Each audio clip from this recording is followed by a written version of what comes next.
감사합니다. 우리 성도님들은 이제 가정 생활을 하시면서 가족들에게, 특별히 이제 배우자라든지 자녀들이 우리 가족 가운데 가장 가깝지 않습니까? 배우자나 자녀에게서 가장 화가 날 때가 언제십니까? 여러 때가 있죠. 너무 많아서 뭐 하나 꼽으라기가 어렵죠. 근데 특별히 뭐 이제 배우자를 놓고 한번 생각을 해보자고요. 배우자가 언제 화납니까? 화나는 일은 너무 많은데 그 화나는 일을 반복할 때, 뭐 하나 얘기할 수는 없어요. 뭐 양말 벗었는데 양말 안 뒤집고 벗었다든지 흔히 싸우는 거죠. 뭐 치아 몸통부터 짜는 거라든지 아주 사소한 거, 큰 걸로 화나는 게 아니에요, 사람이. 그죠? 특히 부부간에는 크고 뭐 아주 거대한 일에서는 그렇게 화나지 않습니다. 근데 아주 사소한 일, 그리고 그 사소한 일이 반복될 때, 그 배우자만 그러나요? 자녀들도 똑같죠. 집에 들어오면 손부터 씻으라 하는데 항상 어떻게 합니까? 손 안 씻고 와서 밥부터 먹고 막 그러면 어때요? 예쁜 자식이지만 미워요. 근데 그게 반복돼요. 한 30년 키워왔는데, 한 20년 키워왔는데 안 바뀌어요. 배우자도 한 4, 50년 사셨는데 안 바뀌어요. 그럼 어떻습니까? 너무 화가 나죠. 그걸 볼 때마다 화가 납니다. 근데 화가 나는 이유가 뭐예요? 단순히 그의 행동이 안 바뀌어서인 것도 있겠지만, 내가 그렇게 반복적으로 이야기하고 계속 이야기해서 나의 마음을 전달했는데 그 사람이 뭐 한 거예요? 나의 마음을 무시하는 거죠. 중요하게 생각하지 않는 거죠. 그러니까 어떻게 해요? 계속 반복하는 거죠. 그 잘못을, 내가 싫어하는 것, 하지 말아달라고 하는 것. 그렇습니다. 사실 사람이 사람에게 마음의 상처를 받을 때는 뭐 다양한 경우가 있고 사람마다 다 다릅니다. 근데 공통적인 게 바로 여기에 있어요. 반복될 때, 또 그 사람이 나를 힘들게 한대. 내가 분명히 이것이 힘들고 마음 아프다, 이걸 좀 신경 써달라, 이걸 고쳐달라 했는데 고쳐지지 않을 때 어떻습니까? 그거만큼 사람이 참 미워 보일 때가 없고 참 원통할 때가 없습니다. 그러지 않으신가요? 저만 그런가요? 우리 성도님들도 비슷하실 것이라 생각됩니다. 그리고 이게 사람과의 관계에서만 일어나는 일이 아니라요, 우리 인생 속에서도 동일합니다. 비슷합니다. 하나님이 우리 삶을 인도하시고 만들어 가실 때에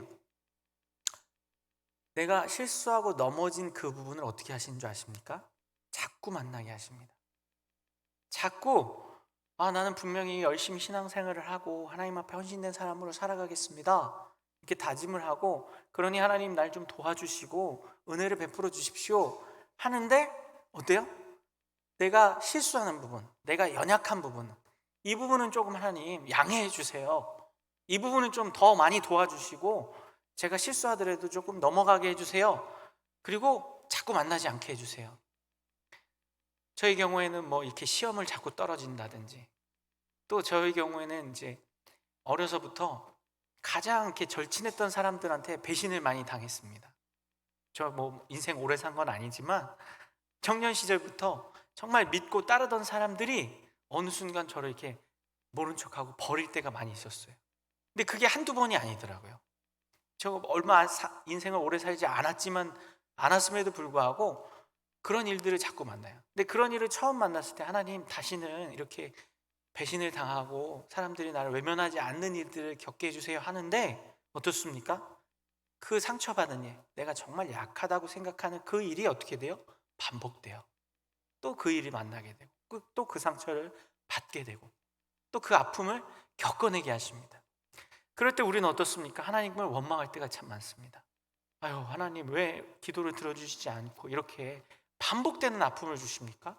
반복되는 시험을 주시고, 그리고 또 중요한 건 뭐냐면 반복되는 그 시험 속에서 어떻게 돼요? 또 넘어져요. 또 실수하고. 근데 하나님이 그런 반복되는 실수와 실패, 고난과 시험을 통해서요, 결국 우리를 어떻게 만드시려는 것일까요? 더 강하게 만드시려는 것입니다. 더 성숙하고 성장하게 만드시려는 것입니다. 왜냐면요, 그 넘어지는 부분, 그 아픈 부분, 그 시험을 당하는 부분이 사실은 나에게 너무 필요한 부분이기 때문입니다. 우리가 자녀들이나 아이들을 가르칠 때도 마찬가지죠. 안 되는 게 있어요. 뭐 저희 같은 경우에 이제 우리 스터디 클럽을 운영하면서 우리 아이들에게 이제 학업을 가르치는데 주로 이제 수학, 국어, 영어를 이렇게 가르칩니다. 근데 이 아이들이 수학, 영어, 국어 중에서 어느 한 과목이나 어느 한 부분이 취약한 부분이 있어요. 예를 들어서 뭐 나눗셈을 잘 못한다, 곱셈을 잘 못한다. 그럼 이 아이들이 어떻게 하냐면요, 그걸 피하려고 합니다. 하기 싫어해요. 또 영어 단어를 잘 못 외운다, 혹은 영어를 읽기를 잘 못한다. 그러면은 자꾸 그걸 뭐 하냐면 안 시켜주길 원해요. 그래서 이런 핑계 저런 핑계를 대면서 자기가 자신 있는 거, 국어에 자신 있으면 국어만 열심히 하고 시간을 쭉 끌어요. 다른 자기가 못하는 수학 과목이나 영어 과목을 안 하려고요. 근데 코치들은 어떻게 합니까? 이 아이가 수학이나 영어가 약하니까 국어는 금방 끝내고 적당히 시키고, 못하는 걸 어떻게 해요? 더 시켜요.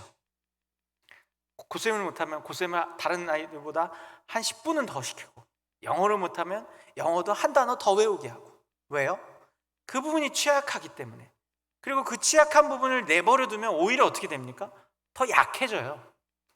그 부분이 더 강해질 것 같지만 회피하고, 내가 약한 부분이 이거니까, 약점이 이거니까 조금 멀리 하면 나는 괜찮은 사람이 되겠지라고 생각하지만 반대의 경우죠. 하나님도 마찬가지입니다. 우리에게도 마찬가지예요. 우리의 신앙생활과 삶 속에서요, 내가 이 부분은 연약해, 그래서 하나님 이 부분은 좀 피하게 해주시고 만나지 않게 해주시고 이런 류의 사람들과는 조금 내가 거리를 두게 해주세요 하는데, 자꾸 그런 사람들이 나타납니다. 자꾸 그런 일이 와요. 그럴 때 우리는 어떻게 합니까? 이것이 나의 약점이기도 하면서 이것이 내가 성숙해야 되는 부분이구나 라는 것을 깨달아야 합니다. 그래서 오히려 그 반복되는 일들, 그 내가 연약하다고 느껴지는 그 부분들, 나에게 정말 힘들다, 이건 감당하기 너무 힘들어 라고 생각되는 부분을 놓고 더 기도하고, 그 부분에 대해서 하나님께 더 말씀을 구하고 은혜를 구하며 나아가야 할 것입니다. 그럴 때 우리는 어떻게 됩니까? 진짜 성숙하고 성장해질 수 있는 것입니다. 제가 이제 우리 교회에서 이렇게 목회를 하고 우리 성도들 또 아이들을 이렇게 목양하다 보면요, 저분은 참 이 기도 혹은 찬양 혹은 말씀 이런 부분에 참 탁월하시다 라고 하는 부분들이 있습니다, 성도들 중에서. 근데 잘 살펴보면요, 오히려 탁월한 부분이 있는 분일수록 연약한 부분이 또 있습니다. 기도가 탁월하면 말씀 묵상이 연약하다든지, 혹은 찬양이 탁월하면 혹은 기도가 연약하다든지, 이렇게 해요. 그래서요, 하나님은 그런 우리의 신앙의 균형을 맞춰가게 하시고, 그 균형을 맞춤을 통해서요, 우리가 더 하나님께 쓰임받기 좋게, 또 하나님이 더 쓰실 만한 성숙된 신앙인으로 만들어 가신다는 것을 우리가 기억했으면 좋겠습니다. 오늘 본문에서도요, 하나님이 다윗에게 동일한 시험을 만나게 하십니다. 우리가 24장, 25장, 26장을 도미노장이라고 제가 말씀드렸습니다. 도미노와 같다고요. 그래서 연결이 되어 있습니다, 긴밀하게. 겉으로 보기에는 조금 다른 사건처럼 보여지지만요, 다 무엇입니까? 하나님의 주권과 하나님을 경외하는 마음을 갖고 있느냐 없느냐에 따라서 그 사건들 속에서 대하는 태도와 그 사건을 이겨내는 모습이 달라집니다. 24장과 26장은요, 다윗이 사울을 살려주게 하십니다. 근데 이것이 무엇입니까? 똑 닮아 있어요. 쌍둥이 같습니다. 그리고 분명히 하나님께서 첫 번째 24장에서 사울을 살리게 하셨는데, 그럼 그 다음엔 동일한 일을 겪지 않아도 될 것 같은데, 하나님은 어떻게 하십니까? 다윗에게 똑같은 일을 오늘 26장에 와서 똑같이 경험하게 하십니다. 이 경험하게 하시는 이유는 무엇일까요? 또 다시 또 사울을 살리게 하시는 이유는 무엇일까요? 우리가 겉으로 보기에는 다윗이 사울을 살리는 게 두 번이나 반복되니까, 다윗에게는 이 사울만큼은 누구보다도 잘 살릴 수 있는 사람인가 보다 라고 생각할 수 있는데요, 반대입니다. 다윗에게 사울을 살리는 것만큼 힘든 일이 없는 거예요. 그리고 사울을 살리는 것만큼 그 하나님의 뜻을 경외하고 자신의 마음과 욕심을 꺾어야만 하는 어려운 시험이 없었기 때문에 하나님은 어떻게 하십니까? 다윗에게 이 시험을 반복되게 하시는 것입니다. 그리고 다윗은요, 이러한 하나님의 반복되는 시험과 반복되는 성장의 과정을 통해서 어떻게 합니까? 순종하고 하나님을 경외함으로 인해서 더 성숙하고 성장하는 하나님의 왕으로서 거듭나는 모습을 보여주게 됩니다. 이처럼요, 하나님은 우리의 삶 속에서 반복되고 또다시 일어나고 또 그 어려운 일들을 겪어냄을 통해서 성숙시키시는데요.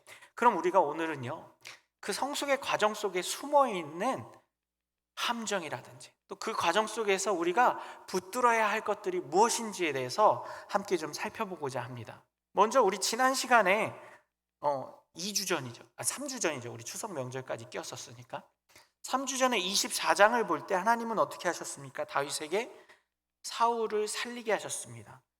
이 사울을 살리게 하심을 통해서요, 하나님은 다윗에게 어떻게 하셨습니까?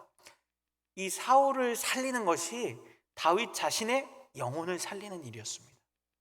다윗은 분명히 사울을 살렸지만 그 사울을 살리게 하심을 통해서 누가 먼저 살아났습니까? 다윗의 심령이 먼저 살아났습니다. 그리고 그 다윗이 살아난 심령을 통해서 또 누가 살아났습니까? 사울이 살아났습니다. 이 이전까지는 다윗을 죽이려고 혈안이 되어 있었고 정신이 완전 나간 사람처럼 블레셋과 전투를 통해서 많이 지쳐있는 병사들을 쉬지도 않고 몰아서 광야로 또다시 뛰어들었던 그런 사울을 죽이기에 혈안이 되어 있고 정신이 나가 있던 사울이었지만 다윗이 사울을 살리게 하심을 통해서요, 사울이 잠시이지만 어떻게 됩니까? 제정신이 돌아옵니다.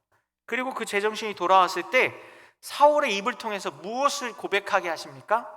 24장 20절에요. 보라, 나는 내가 반드시 왕이 될 것을 알고 이스라엘 나라가 내 손에 견고히 설 것을 아노니. 이게 사울이 한 말입니다. 다윗에게요. 이 말 속에 무엇이 담겨 있습니까? 하나님의 섭리와 하나님의 주권을 인정하는 사울의 고백이 담겨 있습니다. 이렇게 고백할 수 있었던 이유가 무엇입니까? 3,000명이나 됐고 다윗 잡으러 왔던 그 사울이 어떻게 이런 고백을 할 수 있었습니까?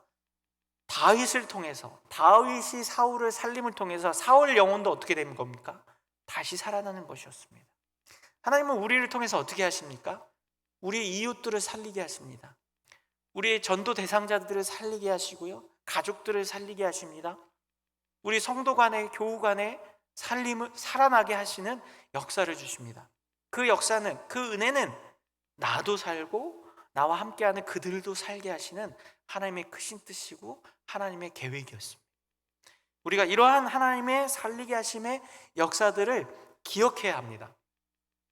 그럼 이렇게 1차 24장에서 1차로 사울을 살렸으면, 그리고 사울이 그러한 하나님의 뜻과 계획을 경험하였고 그 하나님의 일하심과 하나님의 주권을 깨달았으면 이제 다윗이 그만큼 성숙한 거 아닙니까?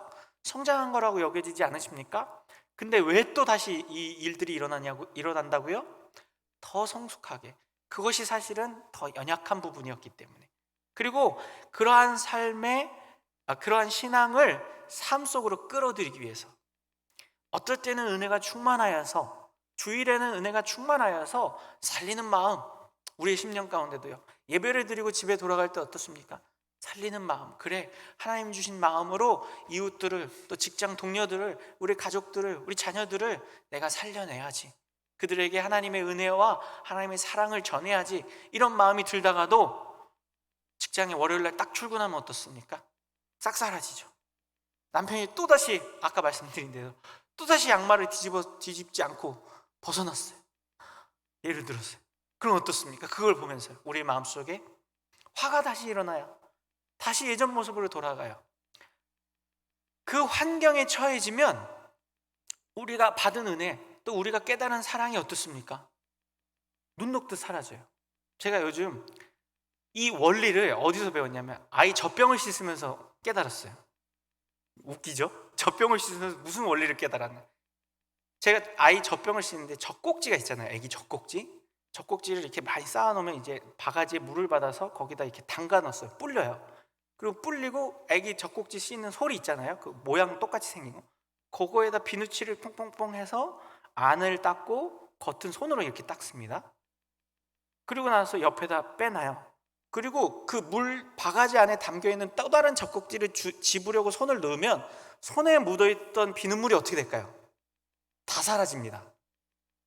해보신 분들은 아세요. 설거지 해보신 분들은 아세요. 물을 받아놓은 데다가 손에 묻은 퐁퐁 묻은 손을 그 손에 그 바가지에 넣으면 손에 묻은 퐁퐁이 다 사라집니다. 그리고 언제 그랬냐는 듯이 손에 퐁퐁이 안 묻어 있어요. 그럼 다시 퐁퐁을 손에 묻혀서 그 젖꼭지를 다시 씻어야 돼요. 웃기죠? 이게 무슨 말 하려는 걸까? 무슨 말이냐면요, 내가 아무리 은혜를 받고 주일날 말씀을 듣고 은혜 충만한 상태, 손에 퐁퐁이 가득 묻은 상태로 가도 세상이라는 바가지 속에 손을 담그면 어떻게 돼요? 퐁퐁이 다 사라져요. 다 녹아버려요. 우리가 아무리 은혜가 충만한 상태로 직장으로 가고 가정으로 가고 학교로 가고 내 삶의 자리로 돌아가도요, 그 환경 자체가 어떻게 해요? 내 은혜를 까먹어요. 희석시켜요. 씻어내요. 제가 이 설거지를 하면서 자꾸 이게 손에 퐁퐁을 묻혀야 되니까 너무 화가 나는 거예요. 빨리 그냥 하면 되는데. 근데 이 속에서 하나님이 그러한 은혜를 깨닫게 하셔요. 그래서 우리가 세상으로 들어가면 나는 은혜를 지키고 싶지만, 나는 말씀 받은 대로 깨달은 대로 그대로 은혜롭게 살고 싶지만 환경이 어떻습니까? 상황이 어떻습니까? 우리를 희석시켜요. 우리가 받은 은혜를 잊어버리게 만든다고요. 안 그러신가요? 저만 그러신가요? 그래서 우리는 어떻게 해야 합니까? 시시로 때때로 하나님 말씀 묵상하고 기도해야 돼요. 계속 손에 퐁퐁 묻히듯이 하나님 말씀을 우리 안에 계속 묵상해야 돼요. 내가 주일날 한번 은혜 받았으니까 예배, 일부 예배부터 오후 예배까지 다 드리고 훈련까지 다 받고 집에 갔으니까 이번 한 주는 내가 승리하면 살 수 있어 라고 자신할지 모르겠지만, 그러나 세상이라는 그 바가지 속으로 들어가면, 물 속으로 들어가면 은혜는 다 사라져 버릴 수 있다는 것이. 그래서 하나님은 어떻게 하세요? 반복시키시는 거예요. 계속 하나님이 우리에게 어려운 시험 가운데 놓이게 하시고 그 시험 속에서 하나님을 붙들게 하시고 하나님의 말씀을 기억하게 하시는 것입니다. 다윗도 마찬가지예요. 사울을 또다시 살리는 또다시 죽일 수도 있고 살릴 수도 있는 이 상황을 겪음을 통해서 다윗이 깨달은 건 무엇일까요? 그 전을 보면 알 수 있어요. 그 전이 뭐예요? 25장이에요. 25장에서 다윗이 어떻게 합니까? 나발을 죽이려고 합니다. 우리 지난 시간 말씀 기억나시나요? 다르지 않음을 깨닫게 하세요. 뭐가 다르지 않으며? 나도 사울과 다르지 않고, 그리고 그 나발도 사울과 다르지 않고, 나도 언제든지 은혜를 까먹고 내 자존심, 내 복수심, 내 마음대로 나발을 죽이려 했던 것처럼요, 죽일 수 있는 사람이라는 걸 깨닫게 하시는 거예요. 말씀드린 것처럼 은혜를 얼마든지, 하나님 말씀을 얼마든지 희석시키고 잃어버리고 까먹을 수 있는 존재가 우리고 다윗인 것이. 그래서 하나님은 어떻게 했습니까? 다윗에게 다시 한번 사울을 맞닥뜨리게 하세요. 다시 한번 사울과 대면하게 하세요. 근데 이 대면은 어떤 대면이에요? 그 전과 동일한 대면이에요. 사울이 뭐 하려고 했어요? 날 죽이려 했어요. 똑같은 시험이에요. 사실은 쌍둥이와 같죠. 근데요, 이 시험 속에서도 조금 더 업그레이드 된 것이 있어요. 변화된 것이 있고 다른 상황이 있다는 것이에요. 무엇인지 한번 살펴볼까요? 먼저 다윗이 사울을 찾아갑니다. 이 두 번째 시험에서는요. 오늘 본문 3절과 4절 말씀 함께 읽겠습니다. 시작. 사울이 광야, 함께 읽겠습니다. 시작. 사울이 광야 하길라산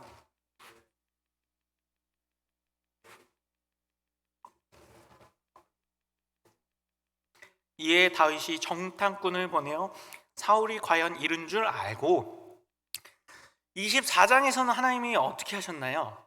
숨어있는 다윗 앞에 사울이 나타나게 하셨어요. 그죠? 엔게디 광야에 숨어 있었고 사울은 그 엔게디 광야로 병사들을 이끌고 갔다가 뒤를 보려고, 화장실을 가려고 동굴로 들어갔죠. 그 굴 속에 누가 숨어 있었어요? 다윗과 다윗의 사람들이 숨어 있었습니다. 그러니까 다윗이 만나려고 했던 것은 아니에요. 오히려 어떤 상태였어요? 피해 다녔어요. 그죠? 근데 그 피해 다니던 가운데 다윗 앞에 자연스럽게 사울을 갖다 놓으신 거예요. 근데 오늘은 어때요? 정반대입니다. 사울이 십광야로 다윗을 찾아 들어옵니다. 근데 찾지 못하죠. 근데 사울이 사울이 자기를 잡으러 왔다는 소식을 듣고 어떻게 합니까? 찾아갑니다. 누구까지 보내요? 정탐꾼까지요. 정탐꾼을 쫙 풀어서 사울이 어디 있는지 정확하게 좀 찾아봐라. 이게 뭐예요? 이것은 다윗이 의지를 가지고 사울을 만나려고 한 것입니다. 그죠? 이게 앞의 시험과 달라요. 앞에서는 수동적이었어요. 그냥 가만히 있는데 하나님이 그 시험을 만나게 하셨어요. 근데 오늘 26장에 와서는 어떻습니까? 가만히 있지 않습니다. 능동적으로 바뀌어요. 오히려 사울을 찾아갑니다.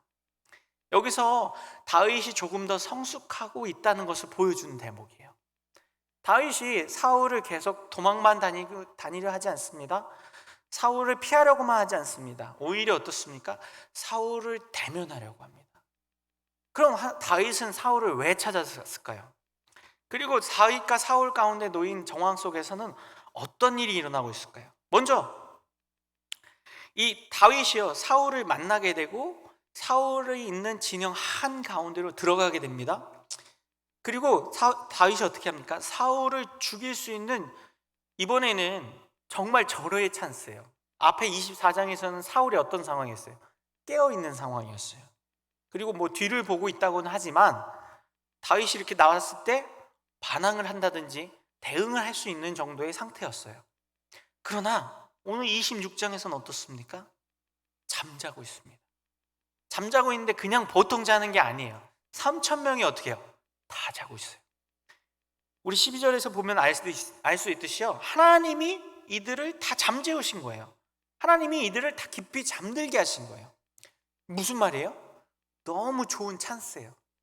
이것을 보면요, 야, 하나님이 이번에는 다윗에게 사울을 죽이게 하시려나 보다 라는 생각이 들 정도의 찬스입니다.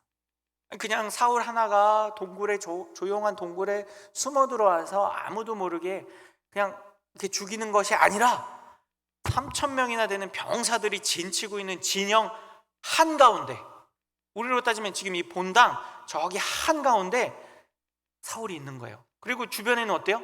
병사들이 다 둘러싸고 있어요. 그럼 그 사울에게 가려면 어떻습니까? 이 병사들을 지나가야 돼요. 근데 하나님이 어떻게 해요? 이 병사들마저도 다 주무시게 하세요. 다 자게 하세요. 그리고는 그 한가운데로 뛰어들게 하시는 거죠. 그리고요, 거기서 끝이지 않아요. 이 다윗이 사울을 죽일 수 있게 하시는 상황과 환경이 하나님의 시각이 없으면, 하나님의 시선이 없으면 너무나도 자연스럽게 받아들여집니다. 아, 이번에는 정말 하나님이 사울을 죽여도 되게 하셨나 보다, 내가 사울을 죽여도 되나 보다 라는 마음이 들 정도의 상황입니다. 먼저 이 상황이 어때요? 두 번째 상황이에요. 반복되는 상황이에요. 이 반복되는 상황을 통해서 다윗 안에 무엇이 생길까요? 감정이 생깁니다. 첫 번째는 어떻게 해요? 분명히 내가 그렇게 용서를 해주고 살려주고 사울 자기 자신도 내가 잘못했다, 다윗아 돌아와라, 그리고 네가 왕이 될 거다, 이런 고백까지 하게 하셨잖아요. 그럼 다윗의 마음속에 뭐가 돼요? 이제 사울이 나를 이제 더 이상은 힘들게 하지 않겠지, 더 이상은 나를 죽이려 하지는 않겠지 라는 생각이 들다가 갑자기 이게 뭐예요? 뒤통수를 맞은 거예요. 분명히 내가 그를 살려줬는데 은혜도 모르고. 그러면 어때요? 마음속에 무엇이 생겨납니까? 감정이 생겨나죠. 아, 이 사울은 구제가 불능하구나, 구제할 수 없구나, 더 이상은 도와줄 수 없고 구원해 줄 수 없는 사람이구나 라는 생각이 들까요? 안 들까요? 들겠죠, 사람이라면. 이것이 첫 번째 정황입니다. 두 번째 상황이 있어요. 두 번째 상황은 무엇입니까? 아무도 모르는 상황입니다. 다윗이 사울을 죽일 때에 물론 아비새가 같이 가긴 합니다만 아비새도 뭐예요? 자기 편이에요. 그리고 나머지 3,000명이 다 어떠한 상황입니까? 자고 있는 상황이에요. 다윗이 지금 사울을 죽였다 하더라도 누가 죽였는지 알 수 있을까요? 없을까요? 몰라요. 블레셋 사람들이 와서 자객을 보내서 죽였는지 아니면 누군가 또 다른 원한이 있는 사람들이 와서 죽였는지 알 게 뭐예요? 왜냐하면 다 자고 있고 아무것도 드러나지 않는 상황이잖아요. 이런 상황 가운데 어떻게 합니까? 다윗이 놓여지게 됩니다. 하나님은요, 이러한 상황 가운데 우리를 자주 놓으세요. 아무도 모르는 상황, 아무도 나의 잘못이나 내가 내 마음대로 살아도 모르는 상황들을 자주 만납니다. 우리들 어떨 때요? 안방에 있을 때요. 제가 예전에 청년 시절에 특강을 들으면서 이러한 질문을 받았어요. 아무도 모르는 상황에서 나는 여전히 그리스도인입니까? 그걸 이제 다른 말로 하면 이 한마디로 해서 당신은 안방에서도 그리스도인입니까? 라는 그 질문이었어요. 근데 우리 성도님들 어떠십니까? 우리 성도님들은 아무도 없는 내 방 안에서도 그리스도인이십니까? 아무도 나를 알아보지 못하고 나를 이렇게 생각하지 않는 그러한 정황 속에서도 그리스도인다운 삶을 살아내고 계십니까? 우리가요, 이런 일들을 참 많이 당해요. 제가 아는 목사님이 예전에 인터넷 전화랑 인터넷을 쓰는데 인터넷이 자꾸 안 되는 거예요. 특정 통신사는 거론하지 않겠습니다. 근데 이 통신사를 가입을 하고 하는데 돈도 적지 않게 내는데 자꾸 인터넷이 안 되고 전화도 잘 안 되고 이러니까 화가 나갖고 여러 번 AS를 신청하고 여러 번 받았음에도 불구하고 자꾸 그러니까 또 전화를 했어요. 이번에 AS센터에. 그래서 이번에 정말 화가 나니까 내가 화를 좀 내야겠다 이런 마음을 먹고 그 AS센터 직원한테 아니 지금 제가 몇 번을 AS를 받고 이렇게 했는데도 왜 안 됩니까? 이렇게 화를 냈다는 거예요. 근데 그 마음속에 뭐가 있나요? 전화니까 내가 목사인지도 모르고 얼굴도 안 보이고 내가 누군지 아무도 모르고 그리고 그 AS 센터 직원은 내가 목사가 아니어도 그리스도인이 아니어도 아무나 AS 센터에다가 이렇게 화내는 경우들이 왕왕 있잖아요. 그럴 거라고 생각을 하고 그렇게 막 화를 내고 있는데 그래서 그 AS 직원이 고객님 죄송합니다. 집 주소랑 이 성함을 알려주시면 제가 검색해서 빨리 AS 센터 보내드리겠습니다 하고 집 주소랑 이름을 말했더니 그 AS 센터 직원이 아무개 목사님 아니세요? 이러는 거예요. 그 목사님이 심장이 철렁 내려앉더래요. 그래서 알고 보니까 그 교회 성도였던 거예요. AS 직원이. 그래서 검색에 이름을 치고 주소를 치니까 나오잖아요. 알았던 거예요. 그러면서 그 목사님이 그래요. 야, 목사는 어디 가서도 목사 아닌 척하면 안 된다고. 목사님을 잊지 말아야 된다고. 근데 이게 목사에게만 해당될까요? 우리 성도님들은 어떠세요? 회사나 직장이나 마트나 어디 카페나 이런 데 가서 우리 그리스도인다운 삶을 살아내고 계십니까? 우리 삶 속에서 아무도 나를 못 알아봐요. 아무도 내가 그리스도인지도 모르고 누군지 모르는 상황에 놓이면 어떻습니까? 내 마음대로 하려고 하지 않습니까? 내가 막 하고 싶은 대로 내 욕구대로 내 불만대로 이렇게 하려고 하지 않습니까? 우리 카페에서 일하시는 분들 얘기를 들어보면요, 카페에서 가장 진상인 분이 누구냐 이렇게 하면 그렇게 권사님 집사님들이 진상을 부린대요. 막 커피 한 잔 시켜놓고 컵 2개 주세요 해서 나눠 먹고 막 이런대요. 그러면서 말씀하시는 걸 보면 권사님 집사님 이렇게 말씀하신대요. 그래서 민망하다. 그 카페 일하시는 분이 그런 거예요. 우리가 아무도 모르는 상황에 놓이면 어떻습니까? 내가 그리스도인인지 또 하나님 앞에서 내가 하나님이 보고 계신다는 생각을 안 할 때는 우리 마음대로 살아가려고 하는 거예요. 다윗이 지금 그런 정황에 놓여 있어요. 얼마든지 타협할 수 있고 얼마든지 하나님의 뜻 내려놔도 되는 상황이에요. 두 번째예요, 하나님의 뜻이라고 얘기를 해요. 이 일을 하는 게, 사울을 죽이는 게 하나님의 뜻입니다 라고 이야기합니다. 아비새가 뭐라고 하냐면요, 8절에 보면요, 아비새가 다윗에게 이르되 하나님이 오늘 당신의 원수를 당신의 손에 넘기셨나이다. 그러므로 청하오니 내가 창으로 그를 찔러 단번에 땅에 꽂게 하소서. 내가 그를 2번 찌를 것이 없으리이다 하니. 아비새가 부하잖아요. 다윗의 충신이죠. 근데 뭐라고 얘기해요? 죽이자고 해요. 근데 죽이라고 하는데 이 뜻이 누구 뜻이래요? 하나님의 뜻이래요. 근데 정황상 어때요? 하나님의 뜻처럼 보여져요? 안 보여져요? 보여져요. 아니 어떻게 3천 명이 잘 수 있나요? 12절에도 말씀하셨지만 하나님이 자기 하신 거예요. 그죠? 하나님이 잠들게 하시고 적군이 그 진영 안에, 아니 보초병을 안 세웠을까요? 3천 명이나 주둔해 있는 군 진영에서 세웠죠, 당연히. 그리고 왕 주변에 어때요? 왕을 지키는 호위하는 자들을 안 세웠을까요? 세웠죠, 당연히. 이들이 졸면 어떻게 돼요? 사형이에요, 사형. 근데 다 자고 있다는 건 뭐예요? 하나님이 자게 하신 거예요. 하나님이 그들을 잠재우신 거예요. 근데 잠재우신 이유는 뭐예요? 사울 죽이라고요? 인간의 눈으로 보면 사울 죽이라고 잠재우신 것처럼 보입니다. 잠재우신 것은 하나님의 뜻이 맞아요. 하나님이 자기 하신 거예요. 근데 자기 하신 이유는 뭐예요? 사울을 살리라고. 죽이라고가 아니라 살리라고. 그것을 우리가 기억해야 합니다. 우리가요, 이 인생을 살아가다 보면요, 형통할 때가 있습니다. 이거 잘 되네? 이럴 때가 있어요. 근데 잘 될 때 우리는 어떤 생각을 합니까? 이대로 살아가면 되겠구나. 내가 이대로 그냥 이렇게 살아가면 되겠구나. 내가 주일도 가끔 빠지고 하나님 말씀도 잘 묵상 안 하고 기도도 잘 안 하는데 회사에서 승진을 계속합니다. 회사에서 인정을 받아요. 그럼 어때요? 우리 생각할 때 형통하잖아요. 일이 잘 되잖아요. 요 정도 신앙생활 하면 되는구나. 요 정도로 내가 신앙생활하고 요 정도로 기도생활하고 요 정도로 하나님 앞에 헌신하고 나머지는 어디다가 몰빵해요? 몰빵이라는 표현이 좀 그러네요. 어디다가 다 시간을 써요?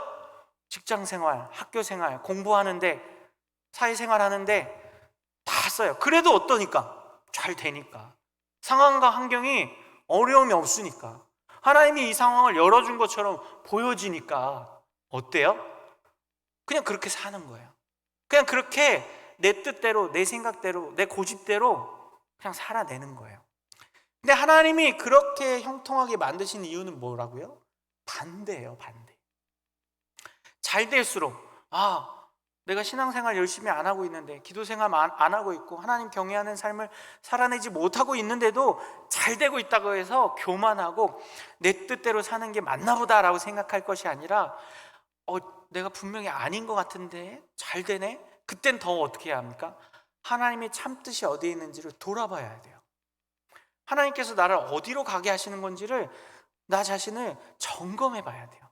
그리고 상황이나 환경으로 내 자신의 신앙 상태나 내 인생을 평가해서는 안 돼요. 우린 누구에게 평가를 받아야 합니까? 하나님께 평가를 받아야 돼요. 하나님의 말씀에 비추어 봐서 내가 잘 살고 있는지 안 살고 있는지를 보아야지, 내 삶이 형통하다고, 자녀들 좋은 대학 가고 직장 잘 되고 결혼 잘하고 직장에서 승진하고 이웃들과 관계 좋다고, 그것으로 내 삶과 내 신앙을 판별해서는 안 된다는 것입니다. 하나님의 말씀에 비추어 봐서, 하나님의 뜻에 비추어 봐서 내가 정말 잘 살고 있는 것인지, 잘하고 있는 것인지, 주변 상황과 환경은 형통하고 잘 되는 것처럼 보여진다 하여도 내 삶의 모습이나 내 생각이 하나님 말씀과 맞지 않는다면, 하나님의 뜻에 어긋나고 있다라면 우리는 어떻게 합니까? 과감하게 우리 자신을 돌이켜야 합니다. 하나님 앞에 회개하고 우리 자신을 하나님 앞에 무릎 꿇어야 합니다. 근데 우리는 어때요? 그런 형통의 상황, 잘 되는 상황이 오면 이게 하나님의 뜻이구나, 나 이렇게 살아도 되나 보다 착각한다는 것입니다. 세 번째, 대신 해준대요. 그러니까 무슨 말이에요? 손 안 대고 뭐 풀어요? 코 풀 수 있는 상황이에요. 우리가 내가 안 해도 누군가가 대신 해주면 그것 또한 뭐라고 생각합니까? 그렇게 해도 되나 보다. 지금 아비새가 어떻게 해요? 다윗을 대신에 사울을 죽여준대요. 무기도 안 갖고 들어갔거든요, 사실은. 그러니까 어떻게 해요? 사울의 머리맡에 뭐가 있어요? 단창이 있어요. 사울은 항상 단창을 가지고 다녔습니다. 이 이전에도 우리가 쭉 살펴보면요, 항상 단창을 가지고 다윗을 죽이려고 하고 요나단도 죽이려고 하고 또 나무 밑에서 쉴 때도 항상 단창을 갖고 다녀요. 왜요? 사울이 의지하는 건 하나님이 아니라 뭐예요? 단창이에요. 자기 자신의 힘이고 권력이고 무기예요. 그러니까 지금 이 잠든 상황 속에서도 뭐가 있어요? 단창이 있어요. 그 단창을 가지고 아비새가 어떻게 해준대요? 죽여준대요. 아비새도 용사거든요. 그때 뭐만 하면 될까요? 모른 척만 하면 돼요. 그냥 아이 난 모르겠다 이러고 고개만 돌려줘도 이 일들이 일어납니다. 얼마든지 할 수 있어요. 우리가요 인생을 살면서요 미필적 고의라는 말씀 들어보셨습니까? 미필적 고의, 내가 하지는 않았지만, 내가 누군가에게 손해를 주거나 누군가에게 피해를 주진 않았지만 그냥 가만히 내버려 두면 큰 일이 일어나거나 사건이 일어나거나 누군가가 다칠 수 있는 위협을 알지만 뭐예요? 내가 위험해질 수도 있고 내게 손해가 될 수도 있으면 어떻게 합니까? 모른 척하면서 그냥 넘어가려고 해요. 근데 우리는 어떠세요? 하나님은 그러한 상황 속에 있다 할지라도 그 속에서 우리는 어떻게 해야 됩니까? 하나님 말씀에 순종해야 돼요. 오히려 능동적으로 어떻게 해야 돼요? 거부해야 돼요. 막아야 돼요. 우리 신앙생활도 마찬가지입니다. 우리가 교회를 다니면서요 교회만 다니면 되지라고 생각할 때가 많습니다. 교회에서 전도를 한다든지 교회에서 수련회를 간다든지 교회에서 기도회를 한다든지 주일 예배 이외에 다른 어떤 행사들이라든지 여러 가지 것들을 한다든지 이런 일들이 있을 때 우리는 어떻게 합니까? 모른 척 할 때가 많아요. 어쩔 수 없잖아요. 나 상황이 직장도 다니고 가정도 있고 여러 가지 상황적 환경적 어려움이 있으니까 그냥 모른 척하고 그냥 교회에서 알아서 하겠지 이렇게 하고 넘어갈 때가 있어요. 물론 그것을 우리가 뭐라고 할 수는 없습니다. 근데 하나님 앞에 우리가 정직해져야 합니다. 그냥 우리가 그냥 모른 척하고 누가 대신 해주겠지, 누가 대신 교회에 헌신하고 하나님의 일을 누군가 대신 하겠지 라고 생각하면 어떻습니까? 우리는 하나님의 말씀에 순종하지 않는 거예요. 하나님의 주권과 경외하심을 인정하지 않는 거예요. 하나님은 오늘 누굴 부르실까요? 저와 우리 성도님들을 부르십니다. 그리고 그 일을 능동적으로 적극적으로 나서길 원하세요. 전도하는 일, 복음 전하는 일, 주위 성도들을 사랑하는 일, 돌보는 일, 이것 말고도 많이 있습니다. 우리의 삶 속에서 하나님이 그냥 모른 척하고 그냥 교회만 열심히 다녀 이렇게 하지 않으세요. 하나님은 어떻게 하세요? 우리의 삶 속에서 능동적으로 적극적으로 막아야 될 것은 막고 하지 말아야 될 것은 하지 말고 그것을 또 누군가에게 권면해야 할 때는 권면하고 이렇게 하나님 말씀의 뜻에 맞게 살아가기를 원하십니다. 근데 우리는 어때요? 그러한 상황이 또 놓이면, 환경이 또 놓이면 어때요? 그냥 모른 척 그냥 조용히 지나가자. 사실 저도 그렇습니다. 저도 목사가 아니라면 그냥 모른 척 지나갈 일들이 참 많아요. 근데 하나님이 자꾸 마음에 감동을 주세요. 하나님이 자꾸 그것들을 하게 하세요. 물론 다 하진 못합니다. 저도 못하는 일들도 많고 그냥 넘어갈 때도 많이 있지만 그러나 그런 일들, 삶에서 맞닥뜨리는 일들 속에서 우리가 능동적으로 그리고 적극적으로 그 일에 임하고 막아야 한다면, 또 전해야 한다면, 또 오히려 품어야 한다면 품어내는 것이 하나님의 뜻이 있습니다. 이러한 상황과 환경, 우리가 이제 4가지 정도의 상황과 환경을 살펴보았는데요, 이러한 상황과 환경 속에 놓여 있을 때 어떻게 합니까? 하나님은 우리가 그 속에서 살리게 하세요. 어떠한 반응을 하느냐가 중요한 것이 아니라요, 어떠한 목적을 가지고 반응하냐예요. 사울을 죽여도 되는 상황과 환경, 하나님의 말씀대로 살지 않아도 되는 상황과 환경, 그냥 묵과하고 조용히 지나가도 되는 상황과 환경, 이런 속에 놓여 있다 할지라도 하나님은 그 속에서 어떻게 하십니까? 또 다시 살려내게 하세요. 우리가 인생 속에서, 우리의 삶 속에서 또 다시 살려내는 일들이 일어나야 합니다. 그래야만 우리가 어떻게 돼요?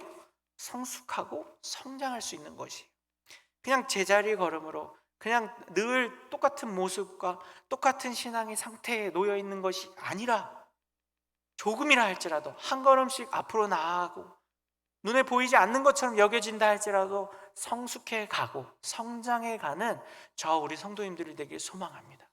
그렇게 하나님 뜻에, 하나님 말씀에 합당한 삶을 살아내면요, 어떻게 되는 줄 아십니까? 또다시 살림을 통해서요, 하나님은 결국 사람들을 변화시키게 만드십니다.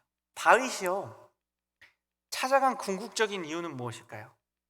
사울을 찾아간, 앞에서 본 것처럼 복수하려는 것은 아니었습니다. 자기 욕심대로 사람을 죽이려고 간 것이 아니었어요. 그럼 무엇일까요? 하나님의 뜻을 이루려는 것이에요. 하나님의 뜻을 이룬다는 것은 무엇일까요? 사울을 변화시키려고요. 사울을 죽여도 되는 상황과 환경 속에 놓여 있다 할지라도 그 속에서 하나님을 경외하고 살리는 하나님의 뜻을 경외하였을 때 다윗이 어떻게 합니까? 사울을 가르치게 됩니다. 사울만 가르치는 것이 아니에요. 아브넬도 가르치고 사울의 3,000명의 군사들도 가르치고 아비새도 가르치고 자기 자신도 가르치게 됩니다. 하나님이요 다윗을 통해서요 이 모든 사람들을 살리고 이 모든 사람들에게 하나님을 경외하는 것이 무엇인지를 가르치게 하기 위해서 오늘 다윗이 사울을 능동적으로 찾아가게 하신 것이에요. 13절 이하를 보게 되면요 다윗이 이제 아브넬을 부릅니다. 왜요? 아브넬이 사울의 군대 장관이에요. 근데 이 군대 장관이 뭐 하다가 사울을 못 지켰습니까? 자다가 못 지켰어요. 그래서 아브넬에게 가르칩니다. 15절부터 볼게요. 다윗이 아브넬에게 이르되 내가 용사가 아니냐? 이스라엘 가운데 너 같은 자가 누구냐? 그러한 내가 어찌하여 내 주 왕을 보호하지 아니하느냐? 백성 가운데 한 사람이 내 주 왕을 죽이러 들어갔느니라. 내가 행한 일이 옳지 못하도다. 여호와께서 살아계심을 두고 맹세하오노니 여호와의 기름 부음 받은 너희 주를 보호하지 아니하였으니 너는 마땅히 죽을 자이니라. 이제 왕의 창과 왕의 머리 곁에 있던 물병이 어디 있나 보라 하니 아브넬에게 어떻게 가르칩니까? 네가 지금 하나님의 기름 부음 받은 왕을 온전히 보호하지 못하였다. 너의 직책이 뭔데? 군대 장관이고 왕을 보호하는 자인데 네가 온전히 하지 못하였어. 근데 단순히 아브넬이 자기의 직책을, 자기의 직무를 감당하지 못한 것을 꾸짖는 것이 아니라 그 속에는 무엇이 담겨 있습니까? 하나님의 기름 부음 받은 자를 지키지 못하였다. 즉 뭐예요? 하나님을 네가 온전히 경외하지 못하였다. 하나님을 온전히 그 주권과 하나님의 인도하심을 온전히 따르지 못하고 있다. 그것을 가르치는 것이고, 이 가르침을 통해서 또 누가 가르침을 받습니까? 사울이 가르침을 받습니다. 이처럼요 우리가 살리게 하심을 통해서요 누군가를 살리고 그 영혼들을 살리고 그들에게 하나님의 뜻을 전하게 하심을 통해서요 하나님은 어떻게 하십니까? 이 세상을 변화시켜 가십니다.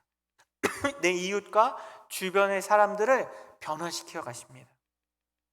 우리에게요 다시 살리게 하심을 통해서요 이처럼 하나님의 놀라운 일들을 행하시고 우리 주변을, 우리 가정을, 내가 속해 있는 직장과 학교와 우리가 이 삶의 자리를 바꾸어 가신다는 것을 기억하는 저 우리 성도님들 되길 소망합니다.